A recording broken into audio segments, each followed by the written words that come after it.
shows presence by reading the book or taking a story and sharing that story with the child. The child is anxious and phoning to say, "Daddy, can you read this story to me? It's bedtime." I'm sure some of you have observed this trend. Children whose fathers are stable and are involved are better off on almost every cognitive, social, and emotional measure developed by researchers. For example, high levels of father involvement are correlated with sociability, confidence, and high levels of self-control in children. Amazing. Ask any female child who has a close relationship with the father. You will find that the child has a very good self-esteem. It's confident because the child is the first person that will tell her, "You are beautiful. You are intelligent." When she has issues in the classroom and comes home to talk to the father, what happens? Tells the father, "Daddy, somebody said I'm bulky." I said, "Really, you're bulky? Let's go and take a look at the mirror." And you take the child to the mirror. "Look at yourself. Are you bulky?" She looks at you because she's looking for confirmation. "No, Daddy, I'm not bulky." "See, you're not bulky." Anytime she tells you you're bulky again, tell her, "I'm not. I'm beautiful." You're developing the child's what? Self-confidence and self-esteem. My daughter sometimes comes to me to tell me the kind of things they say about her because she's chubby. And then she walks the way I do sometimes. So she'll come home to report to me that her classmates tell her that she's very chubby. And I say, "No, it's just baby fat. You lose it soon. You are beautiful." It is rubbing off a lot of confidence on her self-esteem. Now just imagine a situation where I'm not there and it's just the mother. Even though the mother builds her confidence, it will not be the same kind of impact I would make if I were around. She will still doubt herself because there's no male figure. And that's why you find that most ladies that encourage abuse in relationships when they get older, it's because of the absence of the father figure. Very sad but true. And research has proved it. The next slide I'm going to show you that will shock you. Some medical and crime facts from father factor. Interesting that premature infants who have increased visits from their fathers during hospitalization have improved weight gain and score higher on developmental tests. Amazing, premature children. Just because the father shows an interest coming to the hospital, the child gains weight and the child develops in other dimensions of development. Second fact, when fathers are involved during pregnancy, babies have fewer complications at birth.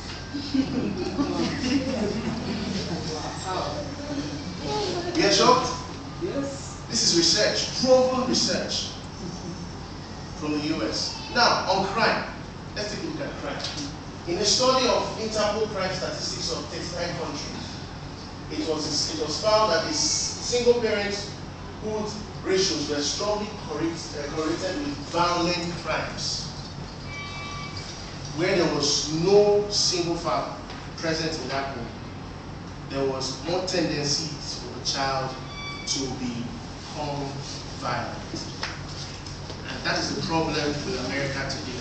Most of the street gangs that you find exist in America are beginning to find their ways into Nigeria. If you go to some secondary schools now, you'll be shocked to discover that they have street gangs in schools that even use weapons, knives, axes, and guns. It will shock you.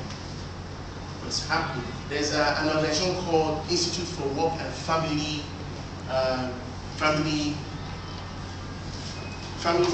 Integration, IFI. They've done some research in some schools. I happened to attend a seminar in Lagos Business School, and I was shocked to discover from the presentation made by the facilitator that there were children who were getting involved in pornography on the internet because of no parental control and because of no fatherly involvement in the relationship with that child. 16 years old, having sexual conversations with someone in another country just because he has access to the computer, and he would download all the conversations he was having with this lady and come to show to his classmates in school. How was it discovered? When they invited this lady, who is also a counselor to the school, she advised the teacher to put an eye on the young man's locker. So the day the guy came with a particular material that he had printed out from the internet, showing the conversations he had had with this particular lady in another country, he put it in his locker. The lady went there because he had spare access, brought out his bag and saw the printout. And that was how they were able to discover that this young man, at 16, was already getting involved in pornography on the internet. Now,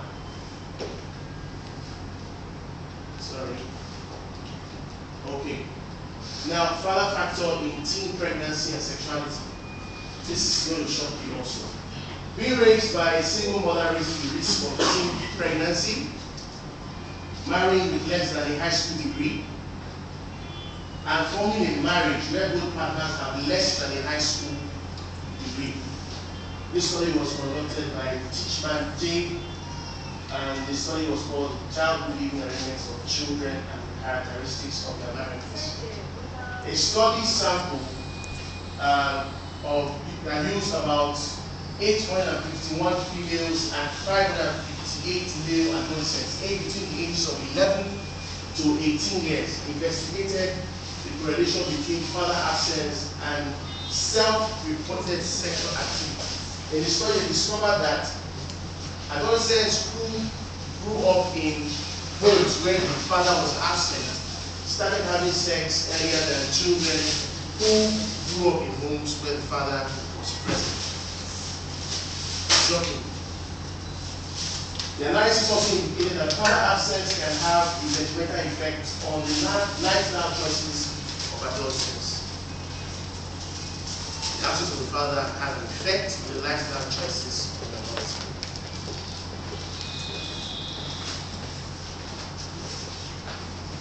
So why are we doing this? Why are we discussing about fatherhood involvement? Because when God created the earth, He started with a man, right? When an engineer wants to build a house, a civil engineer, where do they start with? The foundation.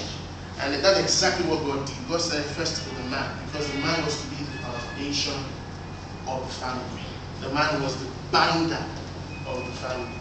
And then came the woman, and then came the children. And the essence of this is because God has commanded fathers to teach their children, talking about His laws when they sit at home, when they walk along the road, when they lie down. Because the only way a child's spirituality can be activated is when the father talks about it. You hear parents, you hear children who tell you, for example, if you ask them, can you pray for them? They tell you, I don't know how to pray, because the child has never been taught. So fathers have a very great responsibility to play in the development of the child. And in Nigeria, it's already creeping in now that many fathers are beginning to detach themselves and focusing only on the responsibility of providing for the family, and forgetting that the primary responsibility God gave them was to mentor, disciple, and teach their children.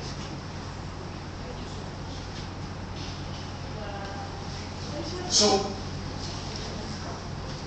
fatherhood involves dedicated involvement, committed and dedicated involvement. So fathers are commanded by God to teach. Now, I realize that we might be of maybe a Christian faith or Islamic faith, so whatever your faith situation is, there is a command. You have a duty to communicate your faith to your child. It is your responsibility. It can be done for you at school.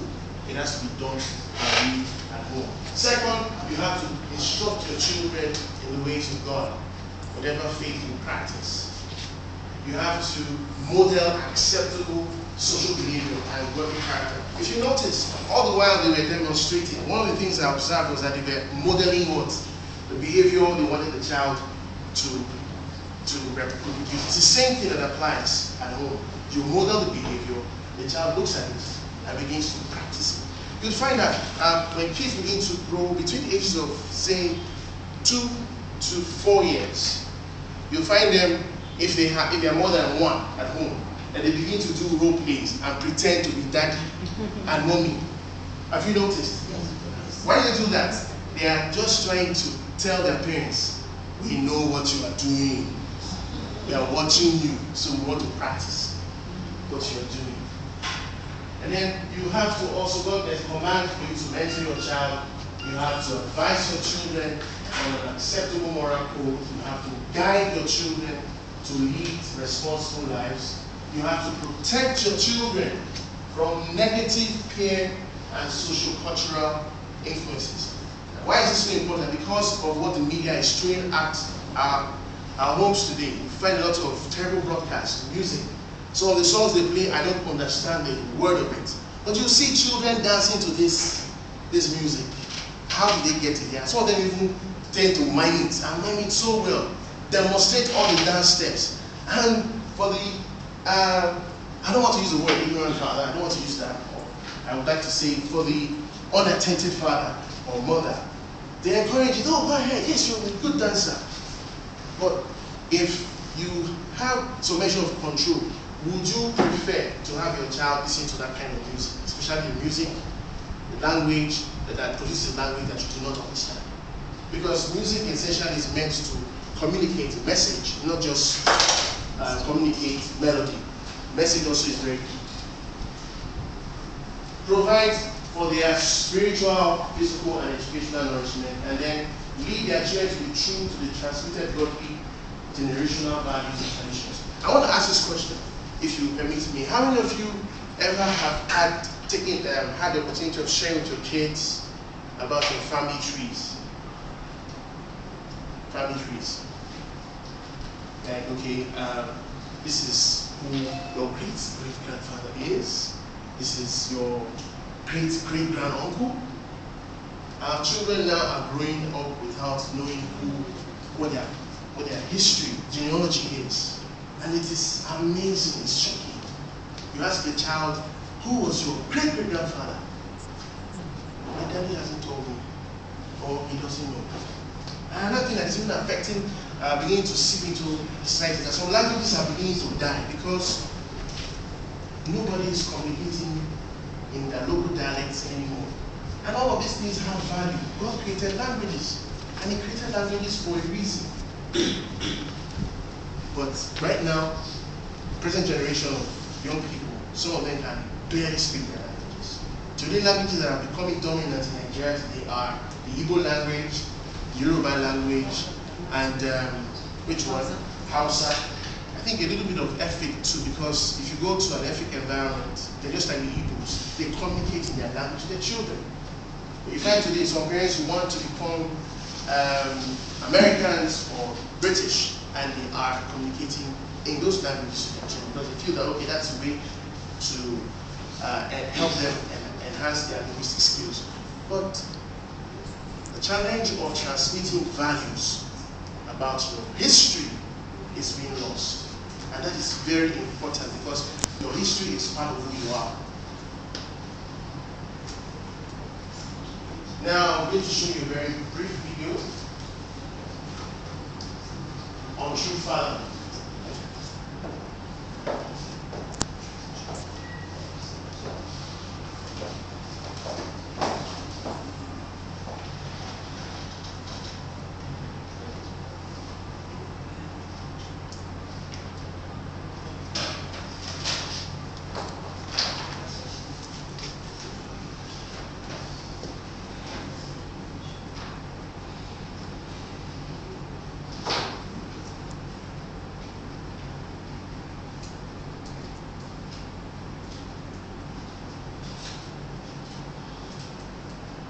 Sorry, some technical issues.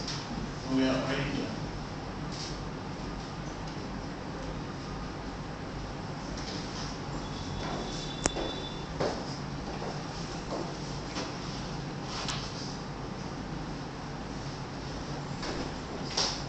we are trying to resolve that issue. The last slide had some helpful websites that you can use as a parent to study and help your children. So probably will forward this to the school administrator so she can forward to you, and you can share with your spouses to encourage them to get more involved with the development of their children. Development is in 4 areas: it's spiritual, it's physical, it's social, and it's also psychological. You need, fathers need to be present to build confidence of their children. I represent an organization called Life Parenting Academy. We teach spiritual principles about parenting, and we also show you tools, help you with tools, practical tools that you can use to develop your parenting skills. We never can stop learning. We have to keep learning to improve the skills of our children, because the things that we got from our parents that we recycle are not working today. A lot of things have changed. Technology has even made parenting more difficult. So we need to get acquainted with new methods and tools that are scientifically proven to help children learn better and to help children lead responsible lives. We also have a literature arm that produces literature and help and learning aids that you can use to teach your children at home on your own.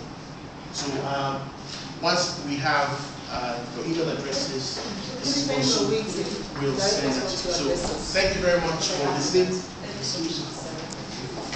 I think actually an HR manager for the school, so he's into parenting and what I think that more questions. This is a pretty important test. It's more